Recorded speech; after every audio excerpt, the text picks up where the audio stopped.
Që nga debutimi i këngës së saj të parë në vitin 2015, karriera e këngëtares shqiptare Dua Lipa ka qenë një trajektore vazhdimisht në rritje, e mbushur me arritje mbretërëse dhe çmime të profilit të lartë. Nuk po flasim këtu vetëm për hitet radiofonike, por për një ndikim të vërtet kulturor, që e ka çuar atë të mbledh 3 çmime Grammy, 6 çmime Brit, 2 çmime Billboard Music dhe madje 2 rekorde botërore Guinness, një në vitin 2020 për numrin më të madh të biletave të shitura për një koncert të transmetimit të drejt për drejt nga një artist solo dhe një tjetër në vitin 2021 për numrin më të madh të dëgjuesve mujor në Spotify për një artiste femër atë vit. Por sa është pasuria e saj neto dhe sa fiton nga muzika Dua Lipa? Stili i saj i patëmet, elegant dhe gjithmonë modern, i cili e bën të shfaq krijime të personalizuara nga shtëpi mode si Versace dhe Schiaparelli, nuk materializohet nga hiçi. Pas këtij imazhi të kuruar, mirë fshihet një pasuri neto e fortë, e vlerësuar në rreth $35 milion. Një figurë e jashtëzakonshme, sigurisht, por e ndërtuar me këmbgulje dhe talent në më pak se një dekadë. Por si ja doli Dua Lipa të arrinte nivele të tilla financiare?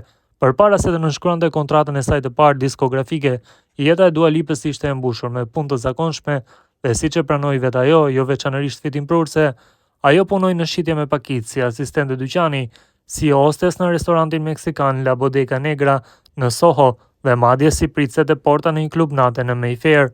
Përvojën e fundit ajo kujton si të tmerrshme dhe as pak të këndshme, siç e pranoi vetë në një intervistë me Evening Standard në vitin 2016, sepse e gjeti veten të detyruar të refuzonte njerëzit përfshirë miqtë e saj për arsye banale, siç është veshja e teteve.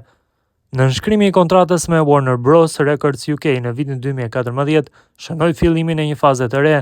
Vitin pasardhës në vitin 2015 u publikua kënga e saj debutuese, New Love, e cila i parapriu publikimit të albumit me të njëjtin emër në vitin 2017.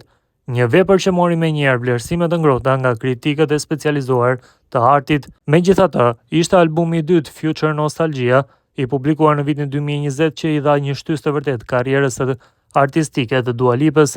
Ky album jo vetëm që e tejkaloi paraardhësien e tij për sa i përket vlerësimeve nga kritika, por kënga e tij kryesore, Don't Start Now, arriti gjithashtu numrin 2 në listat prestigjioze të Billboard, duke vendosur si triumfi i saj më i madh komercial në Shtetet e Bashkuara deri në atë kohë. Ndikimi dhe prania e saj në top lista përforcohet më tej nga 5 këngë të tjera nga njëjti album. Kësaj shtohen disa bashkëpunime me Jon të madhe përfshirë hyrjen e saj në botën e kinemas me një këngë për kolonën zanore të filmit Barbie, një film në të cilin ai shfaqet edhe si interpretuese.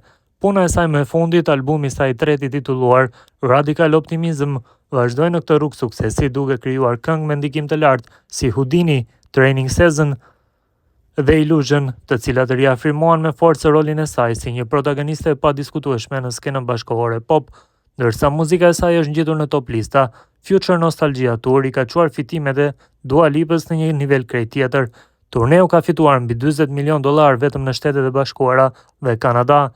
Sipas Billboardit, pjesa e parë e turneut shiti 394.000 bileta, një rritje prej 346% krahasuar me turneun e albumit të saj debutues. Të ardhurat bruto për shfaqje ishin gjithashtu shumë të larta, duke arritur një shifër marramendse prej 1479%, thënë thjesht arritën shifra marramendse. Përveç të ardhurave të drejt për drejta nga muzika dhe turnet e saj, Dua Lipa ka kultivuar një aktivitet fitimprurës si mbështetëse e disa prej markave më prestigjioze në botë. Ajo është fytyra e aromës libre të Yves Saint Laurent dhe ka bashkëpunuar me Evian dhe Puma. Sikur të mos mjaftonte kjo, ajo nënshkroi edhe 3 koleksione për Pepe Jeans dhe lançoi koleksionin La Vacanza në bashkëpunim me Donatella Versace. Sipas vlerësimeve të Celebrity Net Worth, e gjithë kjo punë e palodhur dhe talenti pamohueshëm janë shpërblyer. Pasuria neto e Dua Lipës, siç u përmend tashmë, është $35 milion.